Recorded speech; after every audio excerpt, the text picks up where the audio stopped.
जय हिंद दोस्तों, स्वागत है आप सभी का हमारे YouTube channel science GK and GS में। 19 सितंबर के तीनों शिफ्टों का एग्ज़ाम खत्म हो चुका है और अब तक मेरे पास तीनों शिफ्टों के क्वेश्चन आ चुके हैं जो एग्ज़ाम में पूछे गए थे। तो शुरू करते हैं आज का वीडियो, देख लेते हैं आज के तीनों शिफ्टों के क्वेश्चन जो आपके एग्ज़ाम में पूछे गए थे। और ये क्वेश्चन 100% रियल होने वाले हैं, तो इन क्वेश्चनों में आपको कोई भी डाउट नहीं करना है। ये सभी क्वेश्चन आज के तीनों शिफ्टों में पूछे गए थे, तो आप इस वीडियो के अंत तक जरूर देखना। वीडियो पसंद आए तो वीडियो को लाइक कर देना, चैनल पर नए तो चैनल को सब्सक्राइब कर बेल आइकन ऑन कर लेना, ताकि मैं जैसे आपका नेक्स्ट एग्जाम खत्म होगा और उसका एनालिसिस का वीडियो लेके आऊँगा तो उसका नोटिफिकेशन आप तक पहुँच जाएगा और आप सबसे पहले इस वीडियो को देख सकेंगे। तो शुरू करते हैं आज का वीडियो, देख लेते हैं आज ये तीनों शिफ्टों के क्वेश्चन। और यदि आप इसका पीडीएफ चाहिए तो मैं डिस्क्रिप्शन टेलीग्राम चैनल का लिंक दे रखा है, आप उसको ज्वाइन कर लीजिए, उस पर आपको उसका पीडीएफ भी मिल जाएगा। तो शुरू करते हैं आज का वीडियो, देख लेते हैं आज का। सबसे पहले फर्स्ट शिफ्ट क्वेश्चन देखें, फिर सेकंड फिर थर्ड शिफ्ट। तो फर्स्ट शिफ्ट का फर्स्ट क्वेश्चन होने वाला आज का आप सभी के लिए। फर्स्ट क्वेश्चन है, कामरान मिर्जा ने किस क्षेत्र पर शासन किया था? तो कामरान मिर्जा ने काबुल और कंधार पर शासन किया था, जो उसके पिता बाबर के साम्राज्य के सबसे उत्तरी हिस्से थे। और कामरान बाबर का दूसरा छोटा बेटा और हुमायूं का सौतेला भाई था। तो ये फैक्ट आपको ध्यान रखने से। नेक्स्ट क्वेश्चन पूछा गया था, निम्नलिखित में से कौन आर्थ्रोपोडा का उदाहरण है? तो फाइलम है जो आर्थ्रोपोडा प्राणी का जगत का सबसे बड़ा संघ है, तो फाइलम इसका राइट आंसर हो जाएगा। और फाइलम आर्थ्रोपोडा के उदाहरण कॉकरोच, झींगा, केकड़ा, बिच्छू, कनखजूरा और घरेलू मक्खी, किलनी और माइटस, ये सभी आर्थ्रोपोडा के उदाहरण है। तो ये सभी आपको ध्यान रखने इस पर। नेक्स्ट क्वेश्चन है, पंडित तरुण भट्टाचार्य के स्वाद्यंत्र से संबंधित है? तो संतूर से संबंधित संतूर इसका राइट आंसर हो जाएगा। और उन्हें 2018 के लिए संगीत नाटक अकादमी पुरस्कार से सम्मानित किया गया था। तो फैक्ट आपको ध्यान रखने इसमें। नेक्स्ट क्वेश्चन है, प्रधानमंत्री की नियुक्ति कौन करता है? तो भारत के राष्ट्रपति करते हैं, तो भारत का राष्ट्रपति इसका राइट आंसर हो जाएगा। और अनुच्छेद 75 के अनुसार करते हैं, ये भी आपको ध्यान रखना है। और प्रधानमंत्री को राष्ट्रपति द्वारा नियुक्त किया जाता है और अन्य मंत्रियों को प्रधानमंत्री सलाह पर राष्ट्रपति द्वारा नियुक्त किया जाता है। तो फैक्ट आपको ध्यान रखने से। नेक्स्ट क्वेश्चन है, नवरात्रि में इस देव की पूजा की जाती है? मतलब किस देव की पूजा की जाती है? स्वर्ग जहाँ पे किस आए, किस देव की पूजा की जाती है? तो माँ दुर्गा की पूजा की जाती है। और माँ दुर्गा के भी 9 दिनों के लिए 9 रूपों की पूजा की जाती है। तो ये फैक्ट आपको ध्यान रखने से। नेक्स्ट क्वेश्चन है, औद्योगिक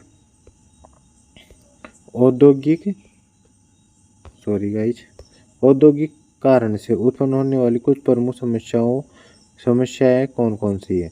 तो औद्योगिक कारणों से उत्पन्न होने वाली प्रमुख समस्याओं की बात करें, उनमें गरीबी, भूखमरी, कुपोषण, बेरोजगारी, पर्यावरण प्रदूषण, शहरी जीवन में गिरावट, औद्योगिक क्रांति से बाल श्रम को बढ़ावा दिया जाता है, और सांस्कृतिक परिवर्तन, समस्या, स्वास्थ्य समस्या, आर्थिक विषमता, ये सभी समस्याएं होती है। तो इनमें से जो भी ऑप्शन में दे रखा होगा वो अपना राइट आंसर हो जाता है। वैसे आपको कमेंट बॉक्स में बता देना क्या ऑप्शन में दे रखा था।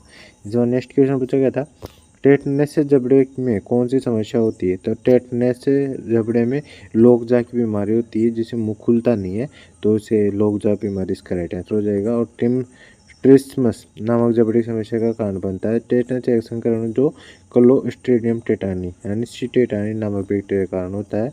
और टेटनस का पहला आम लक्षण जबड़े में मांसपेशियों में अकड़न, लोकजा है। अन्य लक्षणों में गर्दन में अकड़न, निगलने में परेशानी, पूरे शरीर में दर्दनाक, मांसपेशियों में अकड़न, ऐंठन, पसीना आना और बुखार आना शामिल है। तो ये सभी फैक्ट आपको ध्यान रखने से। नेक्स्ट क्वेश्चन है, भारत में किस राज्य में सड़क घनत्व सबसे अधिक है? तो भारत में सबसे ज़्यादा सड़क घनत्व की बात करें तो ये केरल में, तो केरल इसका राइट आंसर हो जाएगा। उसके बाद त्रिपुरा का स्थान है, और केंद्र शासित प्रदेशों में सबसे ज़्यादा दिल्ली में, फिर चंडीगढ़ में, और फिर पुडुचेरी में शीर्ष स्थान है। ये भी आपको ध्यान रखना है। और सड़क घनत्व का मतलब क्या होता है ये भी आपको पता होना चाहिए।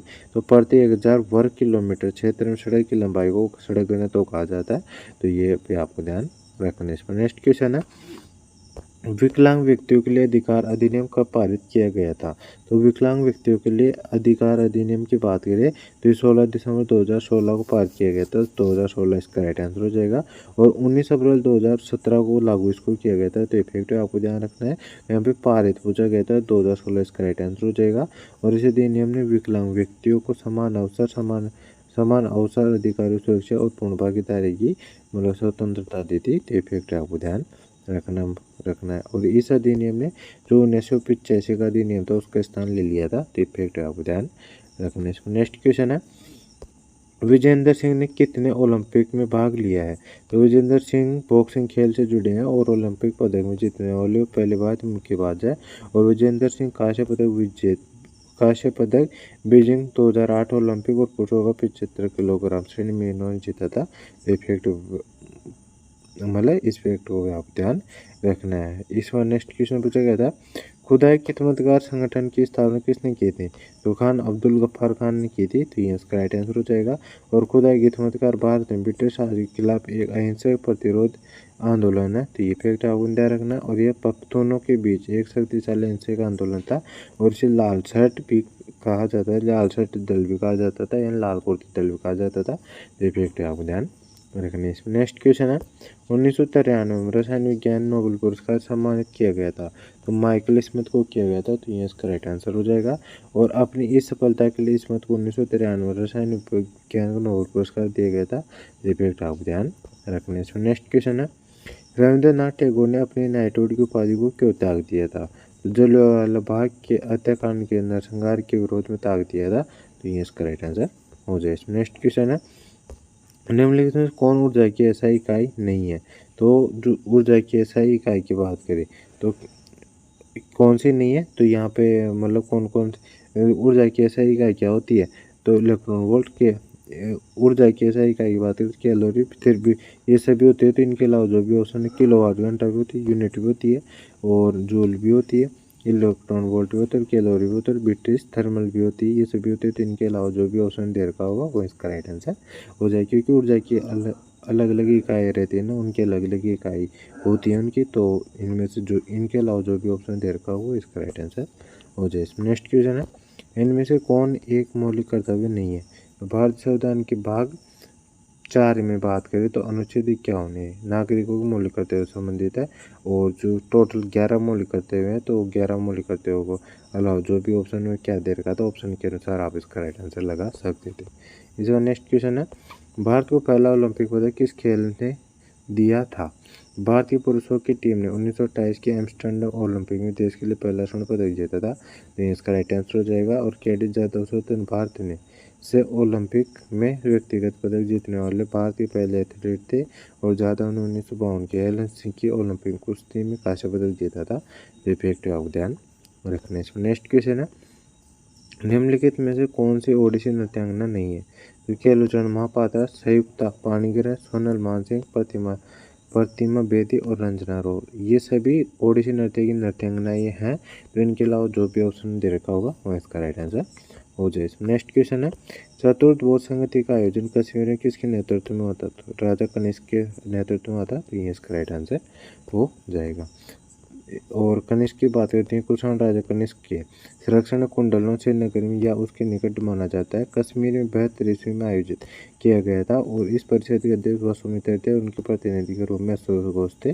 फैक्ट आपको ध्यान रखने। इसमें नेक्स्ट क्वेश्चन है, निम्नलिखित में किस नदी तंत्र में वर्धा नदी एक है, मतलब उसका हिस्सा है? तो गोदावरी नदी तंत्र का हिस्सा है वर्धा नदी। तो गोदावरी इसका राइट आंसर हो जाएगा। वर्धा और पूर्णा नदी, गोदावरी नदी की सहायक नदी है। तो फैक्ट आपको ध्यान रखने। इसमें नेक्स्ट क्वेश्चन है, निम्नलिखित में से कौन भारतीय उपराष्ट्रपति को पद और गोपनीयता शपथ दिलाता है?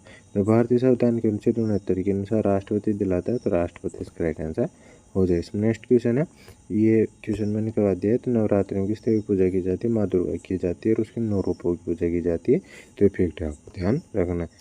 रानी दिद्दा कहाँ की शासिका थी? तो जम्मू कश्मीर की। जम्मू कश्मीर इसका राइट आंसर हो जाए। इसमें नेक्स्ट क्वेश्चन है, भारत संविधान का भाग 11 किससे संबंधित है? तो संघ और राज्यों के बीच संबंधों से संबंधित है। तो इसका राइट आंसर हो जाएगा। और भारत के संविधान का भाग 11 संघ और राज्यों के बीच संबंधों से संबंधित है। तो इसका राइट आंसर हो जाए। नेक्स्ट क्वेश्चन है, मुलायम सिंह यादव किस राज्य से बिलोंग करते हैं? तो ये इस प्रकार से क्वेश्चन नहीं पूछा गया था। ये क्वेश्चन इस प्रकार से पूछा गया था कि मुलायम सिंह यादव जिनका 2022 में निधन हो गया, वो किस राज्य के मुख्यमंत्री रह चुके हैं? तो उत्तर प्रदेश के मुख्यमंत्री रह चुके हैं। इस प्रकार से क्वेश्चन पूछा गया तो उत्तर प्रदेश इसका राइट आंसर हो जाएगा।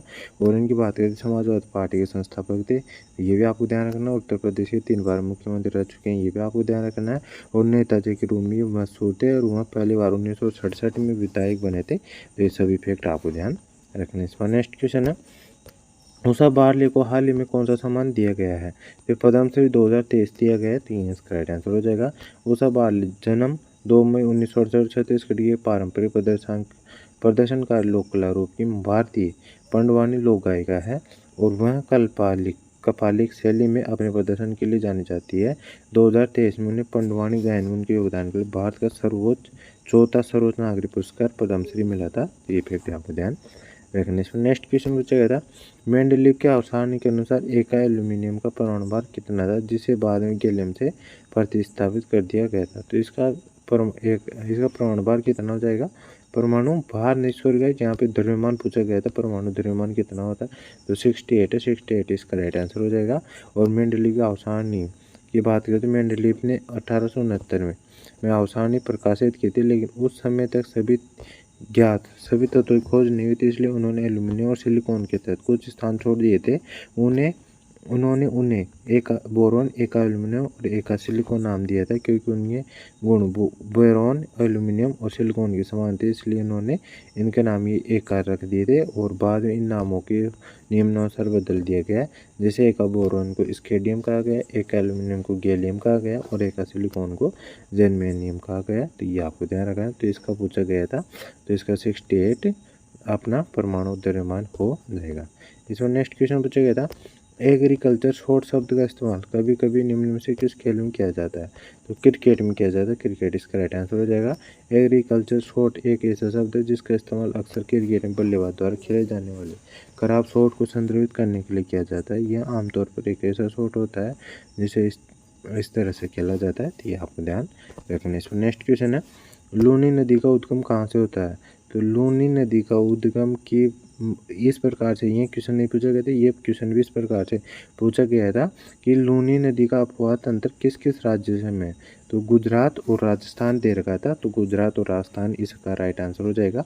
तो इसमें मतलब दो ऑप्शन दे रखे थे, मतलब कौन कौन से राज्य में से है, तो राज्य पूछा गया था, तो गुजरात और राजस्थान इसका राइट आंसर हो जाएगा। और उनकी बात करें तो लूनी नदी का उद्गम स्थल की बात करें तो इसका नागपाड़ से होता है। नागपाड़ कहाँ पे है, ये अजमेर राजस्थान में है, तो ये इसका राइट आंसर। ये भी आपको ध्यान है, लूनी नदी का उद्गम स्थल राजस्थान का अजमेर जिले के नागपाड़ से, यह नागापाड़ी से होता है। तो ये फैक्ट आपको ध्यान रखने इसको। नेक्स्ट क्वेश्चन है, शतरंज में केवल एक पंक्ति रो में चलने वाले मोहरे कौन सा होता है, तो इसकी बात करें तो शतरंज में केवल एक पंक्ति रो में चलने वाले मोहरे हैं, उनकी बात करें तो हाथी, यह केवल सीधी पंक्तियों और स्तंभों कॉलमों में चलता है।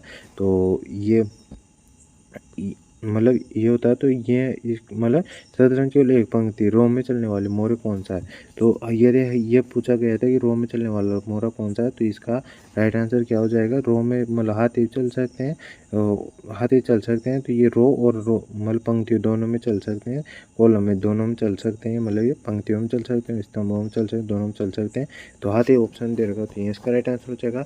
और यदि प्यादा दे रखा हो तो प्यादा इसका राइट आंसर हो जाएगा, क्योंकि यह केवल आगे की दिशा में एक पंक्ति में चलता है, लेकिन ये केवल एक ही कदम चलता है, एक कदम ही चलता है। इसी चाल को पहली चाल में 2 कदम चल सकता है, तो ये भी आपको ध्यान रखना है। तो यदि प्यादा दे रखा हो और 1 कदम के लिए पूछा गया हो तो ये मतलब प्यादा इसका राइट आंसर हो जाएगा। इसके बाद नेक्स्ट बात करें तो राजा या रानी की बात करें और ऊँट की बात करें तो एक पंक्ति में नहीं चलते हैं और ये विभिन्न दिशाओं में चल सकते हैं, तो ये भी आपको ध्यान रखना है। इसमें नेक्स्ट क्वेश्चन है, गंधर्व महाविद्यालय किस राज्य में स्थित है, दिल्ली में स्थित, दिल्ली इसका राइट आंसर हो जाए। नेक्स्ट और गंधर्व महाविद्यालय भारत का एक प्रमुख संगीत शिक्षण संस्थान है और यह दिल्ली में स्थित है, तो ये इसका राइट आंसर हो जाए। नेक्स्ट क्वेश्चन पूछा गया था, त्योहार मी डैम मीफी किस राज्य के ताई अहोम समुदाय द्वारा मनाया जाता है, तो असम के समुदाय द्वारा मनाया जाता है, असम इसका राइट आंसर हो जाए। नेक्स्ट क्वेश्चन है, निम्नलिखित में किस समिति की स्थापना वर्ष 1999 में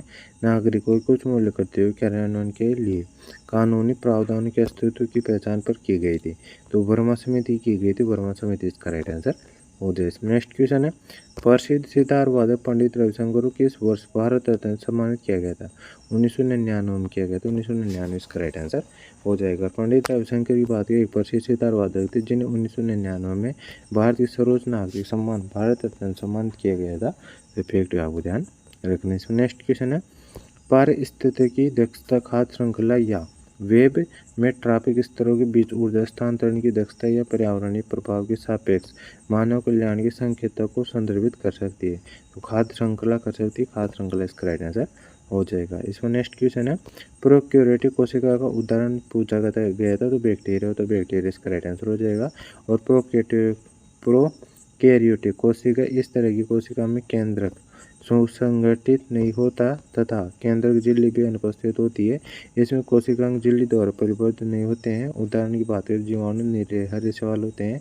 ऐसी कोशिकाओं वाले जीवों को प्रोकैरियोट्स कहते हैं। यूकैरियोटिक कोशिका इसमें झिल्ली को सुसंगठित केंद्र पाया जाता है और इसके कोशिकांग झिल्ली द्वारा परिबद्ध होते हैं, जैसे प्याज की झिल्ली एवं ग्वालिन कपोल में यूकैरियोटिक कोशिका पाई जाती है। ऐसी कोशिका वाले जीवों को मतलब कौन सी कोशिका यूकैरियोटिक कोशिका कहा जाता है, तो ये आपको ध्यान रखना। इसमें नेक्स्ट क्वेश्चन है, किस राज्य सरकार ने दूसरी लड़की के जन्म पर 5,000 देने की योजना शुरू की है, तो हरियाणा राज्य ने की है। हरियाणा इसका राइट आंसर हो जाएगा।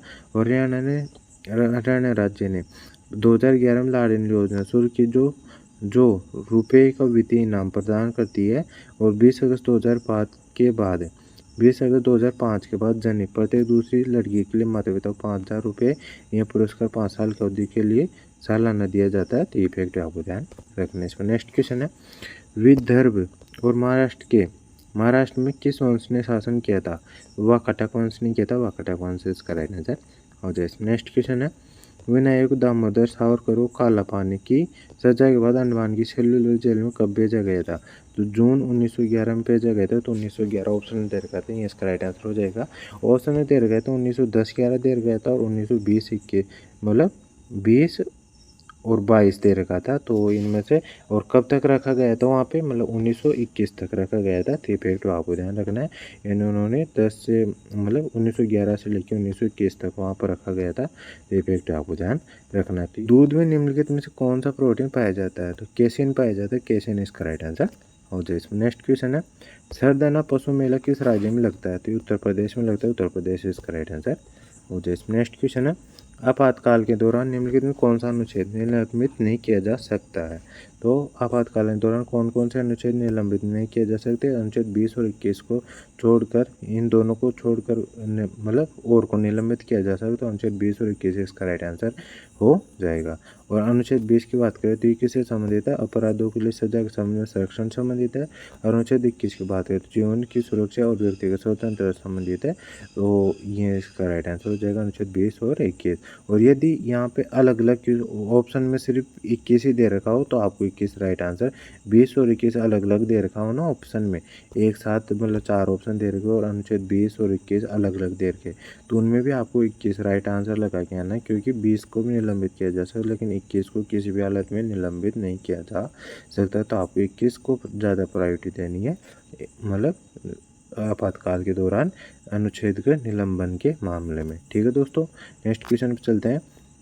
भारत संविधान का अनुच्छेद 43 रिक्त स्थान संबंधित है, तो श्रमिकों के लिए निर्वाह मजदूरी संबंधित है। इसका राइट आंसर हो जाए। नेक्स्ट क्वेश्चन है, भारत में पहले एशियाई खेलों का आयोजन कब किया गया था, तो 1951 में किया गया। तो 1951 इसका राइट आंसर हो जाएगा। पहली बार एशियाई खेल 1951 नई दिल्ली में आयोजित किए गए थे। 1982 में भारत ने फिर से एशियाई खेल की मेजबानी की थी। तो फैक्ट आपको ध्यान रखना है। और एशियाई खेलों को एशियाड के रूप में जाना जाता है।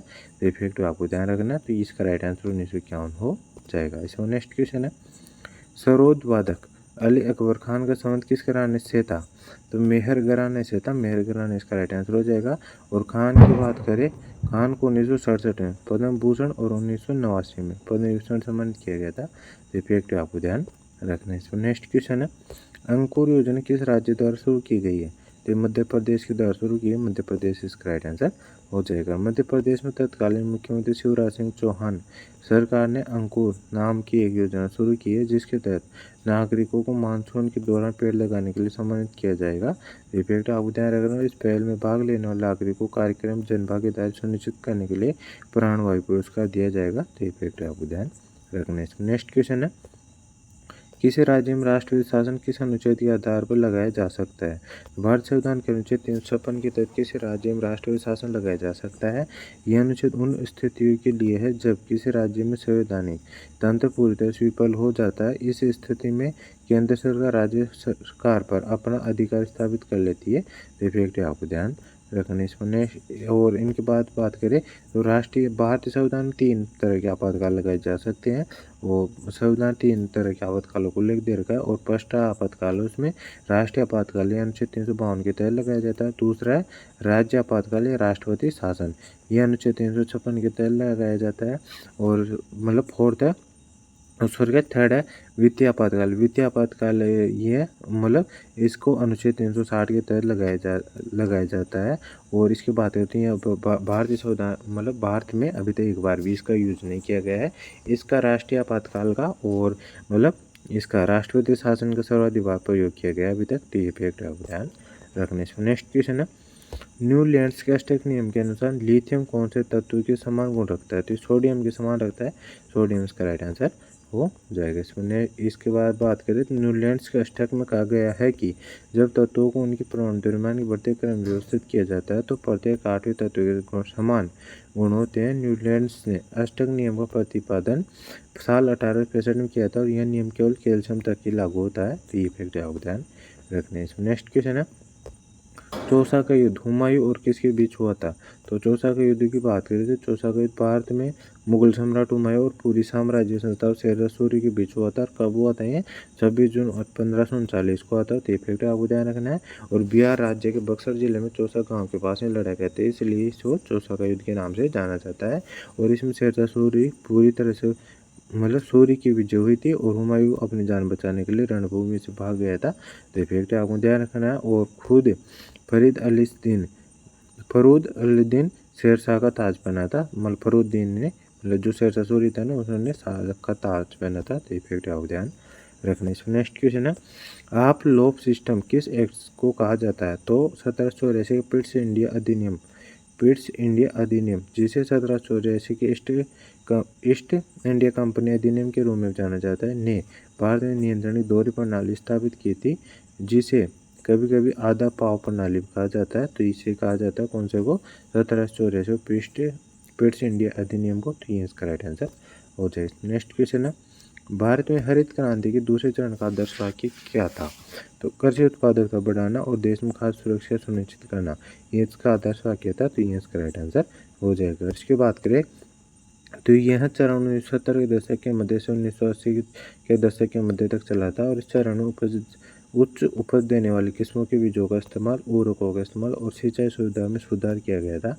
तो फैक्ट आपको ध्यान रखना है। नेक्स्ट क्वेश्चन है भक्ति प्रदीप कुलकर्णी किस खेल से संबंधित है? बाद शतरंज खिलाड़ी हैं तो शतरंज इसका राइट आंसर हो जाएगा।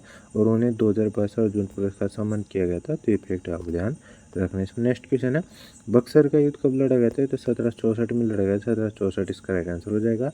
और बक्सर का युद्ध की बात है तो 22 अक्टूबर 1764 में लड़ा गया था। यह युद्ध अंग्रेजों के लिए महत्वपूर्ण था क्योंकि इसने अंग्रेजों को बंगाल और बिहार का पूर्ण नियंत्रण प्रदान कर दिया था।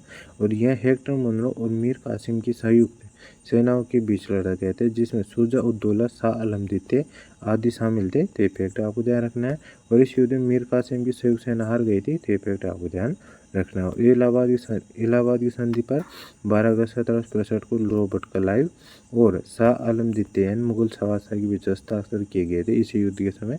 तो फैक्ट आपको ध्यान रखना है। इसमें नेक्स्ट क्वेश्चन है तरंग संचार पोर्टल क्या है? तो तरंग संचार पोर्टल एक वेब पोर्टल है जो मोबाइल टावरों और इलेक्ट्रोमैग्नेटिक फील्ड्स सिग्नलों के बारे में जानकारी प्रदान करता है। दूरसंचार विभाग ने उद्योग के साथ सार्वजनिक निजी भागीदारी मोड में तरंग संचार पोर्टल विकसित किया है। तो ये फैक्ट आप ध्यान रखने से। नेक्स्ट क्वेश्चन है भारत में किस क्रांति के कारण किसानों की क्षेत्रीय असमानताएं पैदा हो गई थी? हरित क्रांति में हो गई थी। हरित क्रांति इसका राइट आंसर हो जाए। नेक्स्ट क्वेश्चन है इतिहास से जुड़ी पुरानी चीज़ों का अध्ययन क्या कहलाता है? अर्थशास्त्र कहलाता है। अर्थशास्त्र इसका राइट आंसर हो जाएगा। और पुरातत्व शास्त्र वह विज्ञान है जो पुरानी वस्तुओं का अध्ययन करती है। सॉरी गाइस यहाँ पे अर्थशास्त्र नहीं आएगा, पुरातत्व शास्त्र आएगा। तो ये इसका राइट आंसर हो जाएगा। इस बार नेक्स्ट क्वेश्चन है फिशर विनिमय में समीकरण कौन सा होता है? तो एम वी बराबर पी टी होता है। तो एम वी बराबर पी टी इसका राइट आंसर हो जाएगा। यहाँ पे एम की बात करें तो एम बराबर मनी सप्लाई यानी मुद्रा आपूर्ति होती है। वी बराबर मुद्रा का वेग होता है। पी बराबर होता है प्राइस लेवल मूल्य का स्तर होता है। और टी बराबर होता है ट्रांजेक्शन यानी लेन देन होता है। तो ये आपको ध्यान रखना है। इसमें नेक्स्ट क्वेश्चन है एरुतुकली नृत्य केरल का कौन सा जनजाति द्वारा किया जाता है? तो ये मल्लिवाड़ ट्राइब के द्वारा किया जाता है, तो मल्लिवाड़ ट्राइब इसका राइट आंसर हो जाएगा। एरू तुकली नृत्य केरल के उत्तरी मलाबार क्षेत्र में मल्लिवाड़ जनजाति द्वारा किया जाता है, तो ये इसका राइट आंसर हो जाए। एक क्वेश्चन मिलान करो से पूछा गया था, जिसमें मतलब मेजर धवन को पूछा गया था कि कौन सा पुरस्कार दिया गया है। तो धवन को कौन सा पुरस्कार दिया गया? यहाँ पे अर्जुन पुरस्कार दिया गया। और सॉरी गाइस, मतलब धवन को बात करें मेजर ध्यानचंद पुरस्कार, नीरज चोपड़ा अर्जुन पुरस्कार दिया गया। तो ये इस प्रकार ये क्वेश्चन पूछा गया था। तो ये मतलब इस प्रकार से 4 का मिलान करने से पूछा गया था, तो ये इसका राइट आंसर हो जाएगा। नेक्स्ट क्वेश्चन पूछा गया था, फ्लेमिंग के दाएं हाथ के नियम से ये क्वेश्चन पूछा गया था। तो इसमें पूछा गया था मतलब कौन सी अंगुली किस साइड, मतलब क्या होता है ये। तो फ्लेमिंग के दाएं हाथ के नियम में बात करें तो फ्लेमिंग के दाएं हाथ के नियम के अनुसार यदि हम अपने बाएं हाथ के अंगूठे, तर्जनी और मध्यमा एक दूसरे लंबवत रखें तो अंगूठा चालक द्वारा अनुभव किए गए लागू बल की दिशा को इंगित करेगा, तर्जन चुंबकीय क्षेत्र दिशा को इंगित करेगी और मध्यमा विद्युत धारा की दिशा को इंगित करती है। तो ये इसका राइट आंसर हो जाएगा। एक क्वेश्चन क्लोरोप्लास्ट से पूछा गया था कि क्लोरोप्लास्ट का कौन सा डायग्राम। ये क्वेश्चन मतलब जो शुरुआत में एग्जाम हुआ था ना 9 सितंबर को, उस दिन शायद ये क्वेश्चन पूछा गया था। तो ये मतलब डायग्राम से क्वेश्चन पूछा गया था, इस प्रकार का इसका डायग्राम होता है क्लोरोप्लास्ट का। तो ये आपको राइट आंसर लगा देना था। क्लोरोप्लास्ट क्या होता है ये भी मैं आपको बता देता हूँ। तो इसकी बात करें तो क्लोरोप्लास्ट की बात करें तो हरित लवक या क्लोरोप्लास्ट एक प्रकार का कोशिकांग जो सुकेंद्रित पादप कोशिकाओं में और शैवालीय कोशिकाओं में पाया जाता है। हरित लवक प्रकाश संश्लेषण द्वारा प्रकाश की ऊर्जा को रासायनिक ऊर्जा में परिवर्तित करते हैं। इनका हरा रंग इनमें पर्णहरित रसायन के होने के कारण है, जो प्रकाश संश्लेषण में अत्यावश्यक इफेक्ट का ध्यान रखना है। ये सभी क्वेश्चन पूछे गए थे आज के 3rd शिफ्ट में। तो आई होप ये वीडियो आपको पसंद आया होगा। वीडियो पसंद आए तो वीडियो को लाइक कर देना, चैनल पर नए चैनल को सब्सक्राइब कर बेल आइकन ऑन कर लेना, ताकि मैं जैसे ही आपका नेक्स्ट एग्जाम खत्म होगा उसका एनालिसिस का वीडियो लेके आऊँगा तो उसका नोटिफिकेशन आप तक पहुँच जाएगा और आप सबसे पहले इस वीडियो को देख सकेंगे। और वीडियो पसंद आए वीडियो को लाइक कर देना, चैनल पर नए चैनल को सब्सक्राइब कर लेना और अपने दोस्तों के साथ वीडियो शेयर कर देना। और यदि आपको इसका PDF चाहिए तो मैंने डिस्क्रिप्शन में टेलीग्राम चैनल का लिंक दे रखा, आप उसको ज्वाइन कर लीजिए, उस पर आपको इसका PDF भी मिल जाएगा। तो मिलते हैं नेक्स्ट वीडियो में दोस्तों, तब तक के लिए जय हिंद जय भारत।